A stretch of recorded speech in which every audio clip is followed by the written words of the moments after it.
Hello and welcome to second JMeter training tutorial. So I hope you enjoyed watching first tutorial. In this session we are going to continue learning more about listener. So let's see what we would learn in this session. We will learn about various kinds of listeners, which are graph result listener, view results, tree listener, assertion results listener, and aggregate report listener. We would also have a look at something called CSV log format and XML log format. So let's begin with. So what's a listener? In the previous session that we had seen that we had a test plan and then we had added a thread group to it. So let me do that again. So this is a thread group, and then we had one sampler called HTTP sampler, which is here, and then we had seen a listener as well. So let's add one listener. So I'm going to add here a listener called view results in tree. Alright, so what is a listener? When we have our test being run, load test or performance test being run, then we want to be able to interpret the results. We want to be able to receive the response, be it an assertion on the response code, or to find out whether right page was launched or whether right data was presented to the user. And these are the attributes which can be measured using listener. So listener is something which listens to. So we can say that most of the listeners perform role of listening to the test results. So they provide a sort of assertion on the test results, which is one of the very important attribute of performance test. So using the listeners, we can view, save, and read results. Also, we can load the results which were saved from previous test run. Now, when it comes to processing or scoping of the listeners, then these listeners are processed at the end of a scope where they are found. For example, we can add these listeners anywhere. We can directly add them in test plan also. I can just right click here and say add listener, and I can add a listener here. But in this project I have added a listener under HTTP request. So this listener is associated only with this HTTP request. Now coming down to what kind of formats we have in the listener. So let's see our view results in tree listener. So this is one listener which we have added. So we can modify its name if we want, and then we have a field here called file name. So if we want results to be saved to a file, then we can give a file name here, or if we had already saved results from previous run, then we can load them using the browse button.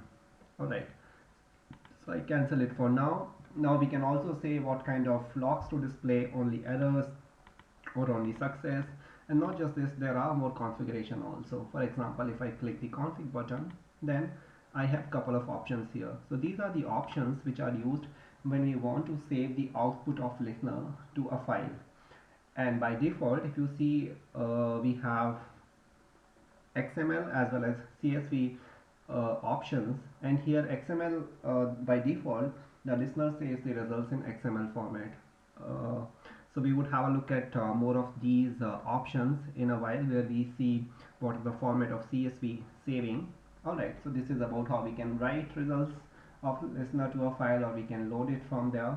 We also have something called a drop down here, where we can see the text is being displayed, and here we have different views. For example, I can select HTML view, and if I select HTML view, then it means that we can see how HTML display would be for a response. This display may not be exactly same as browser, because browser has much more capabilities in comparison to the JMeter GUI, but we can still have some sort of view to find out how page could be displayed to a user or to a thread group when test was running. Alright, so let's see another type of listener.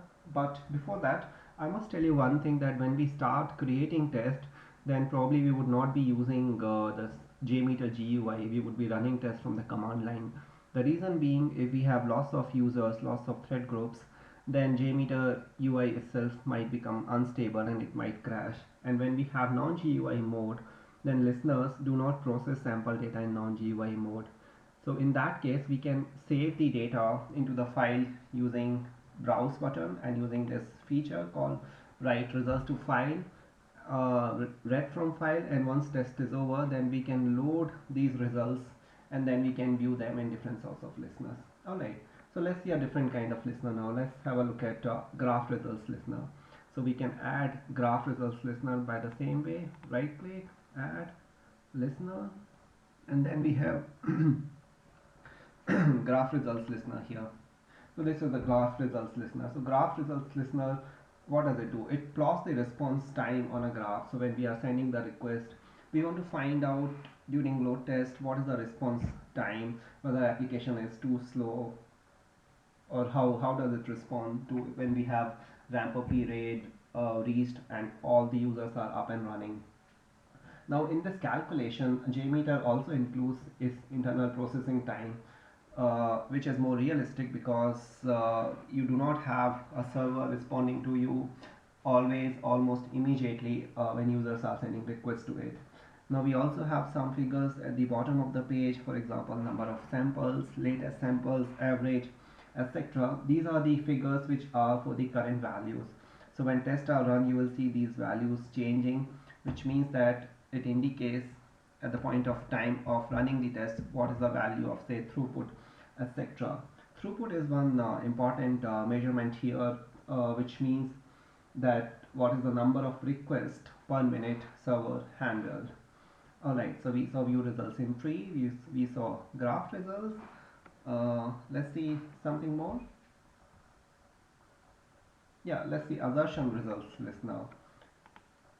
So I can just right click on the HTTP request sampler and I can add another list now, which is assertion results. Yeah, so assertion results listener will list out the results of course of assertion. So while having the HTTP request, we can add some sort of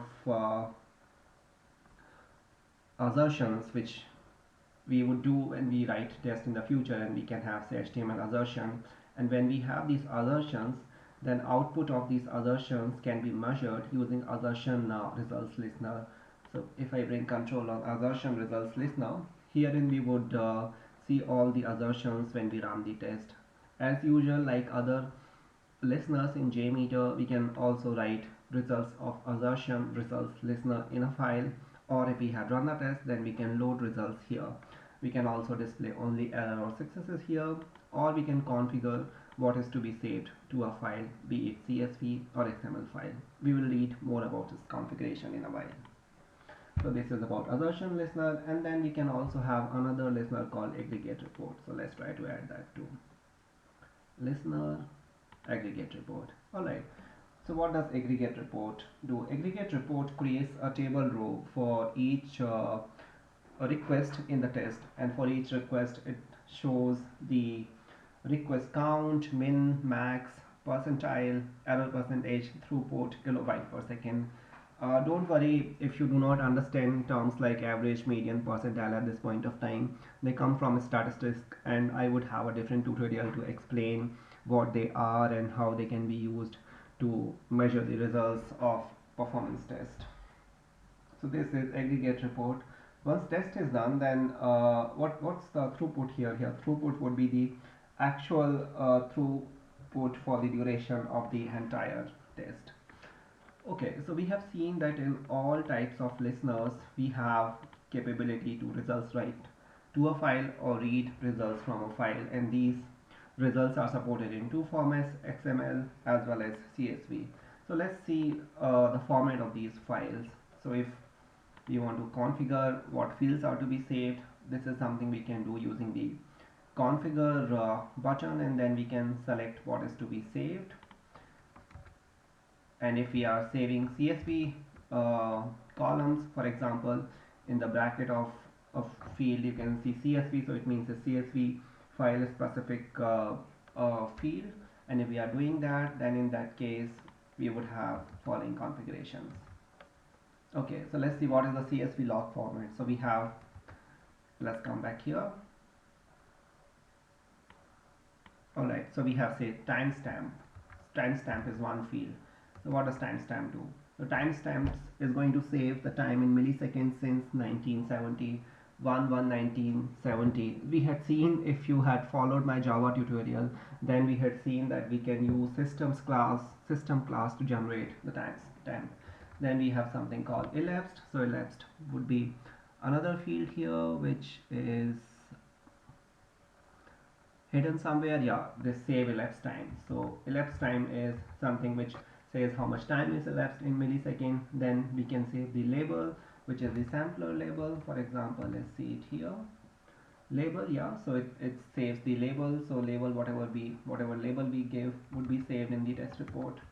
And then we have other fields like response code. This is HTTP response code, which could be 200, which means a request was successful, or 404, which is, we all know, is when page is not found.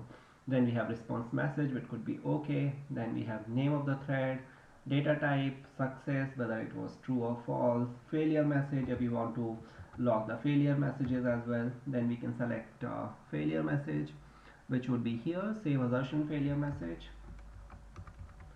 Alright, then we can have failure message bytes, number of bytes in a sample, group thread, that is number of active threads in a thread group. We can also list total number of active threads in the group, URL, file name, latency, and there are a few other fields. So this is about the fields which can be saved in CSV format. And what about the XML log format? So if we are saving the results in the XML format, for example, fields which have XML in the bracket, they are all XML related fields, and they would appear in the XML file. So here we have format which goes like this: XML version, encoding, which is UTF-8, then we have test result version, and then we have couple of more fields. We have HTTP sample with nested sample. So let's try to understand what is the meaning of these different formats here. So if we are saving results of listener in XML, then it would appear something like this: HTTP sample t equal to 1392. So what is t here? So t is nothing but the elapsed time, which would be in millisecond. Then we may have something called lt equal to 351. Here 351 is of course a sample, but what is lt? So lt is the latency, that is the time initial response in millisecond, time to initial response in millisecond. Then we may have ts, which is timestamp, which we saw is in millisecond from July 1st, 1970 UTC. S, whose value is set to true here, so S is a success flag. Then we have something called LB, which is marked as HTTP request. So what is LB here? LB is the label or something called a name. Then we have RC, you may have guessed it, it's nothing but the response code. So response code was, if it is 200, then it would be 200 here. Then we have RM, which is response message, and it is okay here. Then there are a few more fields like TM, where TN is the name of the thread, T for thread, and for name, T equal to 170, we saw T earlier, which is timestamp. Then LT, TS, another value repeats. So this would be the kind of format you would see when you save listeners, results of listener in CSV format. This file may grow pretty huge depending on your test duration or the configuration.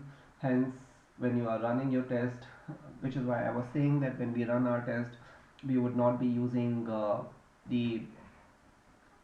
GUI mode or running the test from GUI. Later on, we would see that once we create the test, then we would start using the command line mode. So let's see what else is left in this session. Yeah, so we covered graph result listener, graph results listener, which displays the graph. We covered view results in tree, which displays the sample request and response. We can have both HTML and XML representation here. And then we saw assertion results, which displays the results of assertions. And then we have aggregate report. Aggregate report is something which displays requests, which displays results of each request in a line. Okay, so I think this is enough for today's session for learning different listeners in JMeter. I hope you find it useful, and if so, then please click the like button, and I would bring another session of JMeter to you very soon. Good luck with